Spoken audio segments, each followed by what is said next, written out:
From the world of John Wick, Ballerina is the new movie from the John Wick universe, and we're going to review it, so let's go.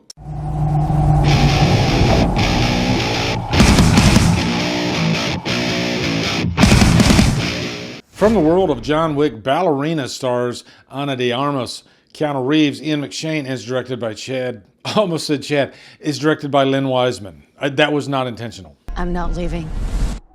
Your choice. This is your fate. What's up, guys? Welcome to a brand new 2025 review. We're going to review the brand new John Wick movie, Ballerina. They really want you to know that it's a John Wick movie from the super long, unnecessary title. But it fits right in with the world, of course. You definitely get some of that John Wick lore in this. And I did do an out-of-theater reaction. I only gave you just kind of my overall thoughts of the movie. But now we're actually going to dive into the plot a little bit. Still going to be spoiler-free. But keep in mind, guys, I know some people, they go into interview and they don't want me to tell you anything whatsoever, but when you're talking about an action movie, seeing the action is different than me talking about the action, okay? I guarantee you, I could tell you what happens, but you're still going to enjoy yourself because you're actually witnessing great stunt coordination going on, great fun, bloody action scenes. You're still going to enjoy it. Not that I'm going to spoil the movie for you, no, but yeah. Also, guys, this Monday night, we're having a brand new Hit the Bricks the podcast, and we're going to be shooting it live, and you guys can be there, and we love getting your feedback. But there's so much horror news that has popped up over the last few days, and all that'll be discussed. So make sure you're there on Monday night for Hit the Bricks with me, Davey Deathray, and Nick from the Lost River Drive-In. So first off, let's give you a quick plot synopsis. Ana de Armas plays Eve. A portion of the beginning of this movie is covering her as a child, and she is in this organization called the Ruska Roma. And really, we're spending time with her father, who happens to be in that organization as well, like an assassin. And let's just say this is a revenge movie. I won't tell you exactly what happens in the movie. I won't tell you if her father dies or not, but I will say she wants to get revenge for what happens to her father. And that's pretty much what the rest of this movie is about. If you look at the first John Wick movie, that's a straight up revenge movie for his dog. This is a revenge movie for my daddy. That's what this is. If you just, strip everything else away, the entire continental, the world and everything, and just get right down to what this movie is, just a quick revenge story, then you'll be fine. I don't need to go into every little, the minutia of the plot of this movie. It's not necessary. It's just a straight, fun action movie. But like any other John Wick movie, there are a lot of fun, exciting set pieces. You do have like a nightclub scene, which I will say, comparing the nightclub scene in this movie to like John Wick 2, which that nightclub scene just looked, scale-wise, it just looked massive, and there's like a sea of people in there. This definitely looked like they cut back on the budget a little bit in terms of, the occupancy of the club, I guess you could say. And that kind of stuff does stick out to me. If you watch a low-budget movie, I'd say put most of your money that you can into making it feel big. And if that's, getting all your friends or paying for extras, paying for locations, production value, right? If you can make a movie look expensive, look big, then all the better, and still pinching pennies. Whereas this movie, it definitely feels like it's not allocating the money where it needs to at times, just in like one little scene like the nightclub scene. Okay, don't get me wrong, this movie still looks phenomenal. It is definitely a studio movie.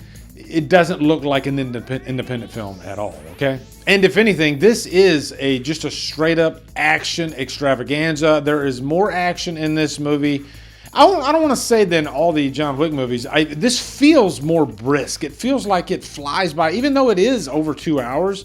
It is the fastest 2 hours I think I felt like I've ever been through in a movie. And if I could give this movie any kudos compared to the other John Wick movies, a couple of the sequels in John Wick, they do feel bloated. They do feel kind of, I don't know, like they're spending a little bit too much time in the exposition department. Whereas this one, it's lean, it gets to the point, and that just makes it really, really fun. Now, let's talk about girl bossing, the elephant in the room, because anytime these days when there is a woman action star, there's a certain audience that they get triggered by it. You know, like a spidey sense goes off in them. They can't deal with it. And I get where some of that comes from, because you want your characters, I'm not going to say women or men, I want to say characters. You want them to earn their position in the movie. And let me just say right now, the character of Eve definitely earns her place. And what I mean by that is she gets her ass handed to her much more than she kicks ass. She just happens to be able to find her way out of it. And I love how this movie addresses that concern. It's almost like, because it came out in this day and age, they knew that they had to address that. And they almost go overboard trying to address that, because there are some scenes where you're like, there's no way she's going to get up that quick. But there's a key scene in the movie where a character tells Eve, you're not stronger than the men. You have to be smarter and sometimes even dirtier. You know, you got to fight dirty to get what you want. So you're going to see some nut shots in this movie, right? She knows that she can't overpower these guys, so she has to fight dirty. She has to be smarter, and she has to use whatever is around her. And that's a good transition into the fight scenes of this movie, because they are hella fun. And I think as far as like comedy goes in an action scene, this movie might be the funniest, because there's so many scenes where Eve is in these funny situations. She could be in like a kitchen and she'll just grab like the plates and you know, she'll start throwing them at the opponents. And just the situations. There's this one scene where it's at like a resort. It might be my favorite action sequence in the movie. It's violent and it is bloody. And you know, remember how I told you she has to fight dirty? You know, there's like a scene, I'll just give you a little bit, where she's fighting this guy and she ends up pulling his like chin or his neck or his whole head down, and there's a hand grenade involved and explosions involved. And let me just say, the audience erupted, and the audience erupted quite a few times during the action in this movie, and even laughed quite a few times in a great way. It was just so fun watching Eve fail multiple times, but finding a way through it. And Ana de Armas, she sells it. You could tell that the work was put in behind the scenes for her to be able to be believable. Yes, it's definitely choreographed, you can tell, but it's filmed very well. You know, and the camera stays put and you can actually see the action on screen. There's not like a million cuts like, say, in the freaking Resident Evil movies, especially the later ones, where they got the camera up in their armpits and whatnot. No, camera stays back and you get to just kind of watch the action move from room to room, and it's just really fun. It's definitely not the best of the John Wick franchise, but it might be the most fun. I'm not sure. Before I get into the directing part of things, we'll talk about Keanu Reeves for a little bit, and this definitely ties in with the character of Eve and knowing her strengths. One of my fears in this movie was that she was going to be going toe-to-toe with John Wick, and it was going to be like an even fight. No. He is definitely the Baba Yaga in this, okay? He's definitely that legend that is John Wick. And he pretty much just toys with her because he knows he overpowers her. He respects her. And I think John Wick, when he respects a character, yeah, he's there to do a job that he's paid for. But I think he's going to go easy on them if he respects them, and maybe even try to talk to them as he's kicking their ass. And that was really fun as well.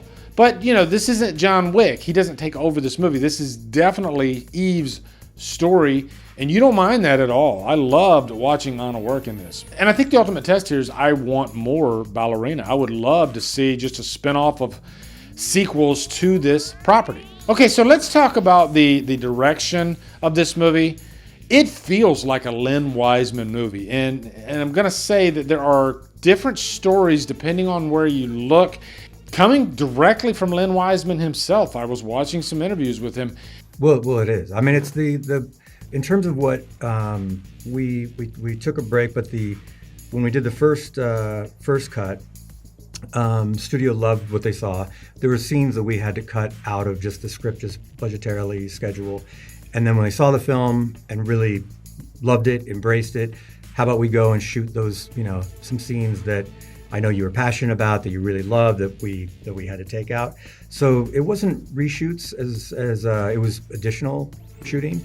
And you know, there's a lot of rumors that Chad Stahelski wasn't satisfied with the early print of the film, And so he came in and reshot like most of the movie. According to Len Wiseman, there were no reshoots. There were just scenes that were cut originally because of budgetary reasons, but they loved what they were seeing. So later on down the line, they said, hey, let's go back in and let's reshoot, or rather shoot, not reshoot, but let's go ahead and shoot these scenes that we vetoed originally in the movie. That's Len Wiseman's story. I've known Chad for a long time. We've worked together quite a few times.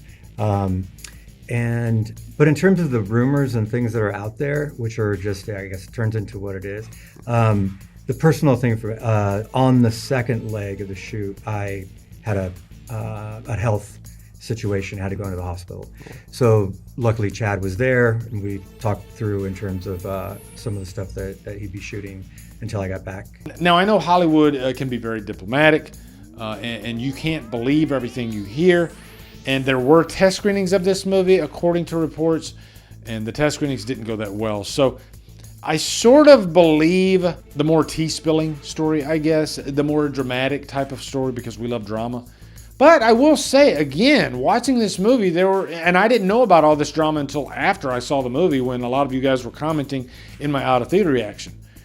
I swear to God, when I was watching this movie, I was like, oh, this is a Len Wiseman movie. You know, Len Wiseman knows how to direct action. He's fantastic at it. He is a fantastic action director. Yeah, all of his movies aren't great, but if you watch Underworld, if you watch his Die Hard, Live Free or Die Hard, that has some of the best action of the Die Hard movies.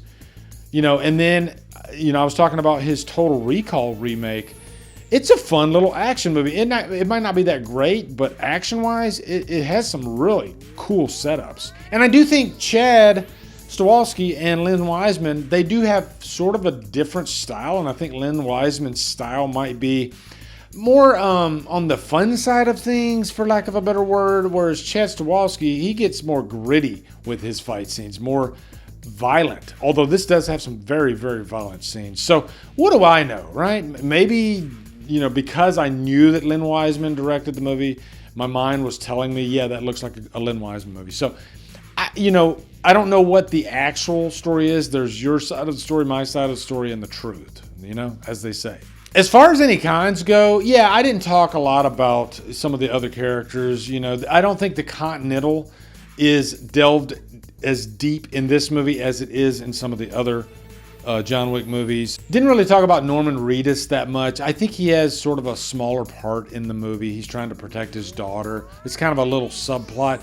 But the main attraction here is Eve, is the ballerina.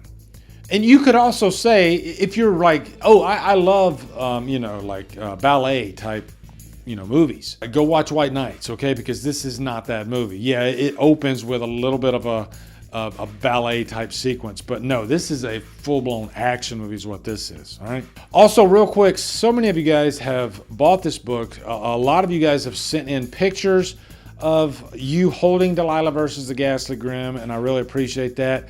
I would ask you, if you have bought the book, if you've read the book, leave us a quick review in Amazon. It really, really helps the cause. Also, I'd just like to hear what you guys think of the book. You know, so much work was put into this book by my wife, and it's already touched a lot of people, especially people that deal with disabilities and seizure disorders, and even like Dravet syndrome, which is what my granddaughter has. A lot of great things have come out of this book, if anything. So yeah, thank you guys for buying the book, and I appreciate you guys so much. So for a rating, though, I'm definitely giving this a purchase worthy. It's definitely a movie that I will add to my John Wick collection, and I will watch it right after I watch part 3. And it might feel like a breath of fresh air by the time I get to that point in the franchise, okay? I love the John Wick movies, but I can't, throw those on at any old time, Some of them, you're kind of exhausted by the time you get to the end of them. Whereas in this movie, I didn't feel exhausted. I felt satisfied. So let me know down in the comments what you guys think of Ballerina. Looking forward to hearing your thoughts. Also, be sure to come over to Killer Flicks, where we talk horror all day and every day on Fridays. What do you feel for Fridays? Follow me, Drumdums, on my social, support me on Patreon, become a channel member. Buy me a coffee. Anyway, guys, thank you so much for watching. Have a great day, and Drumdum out.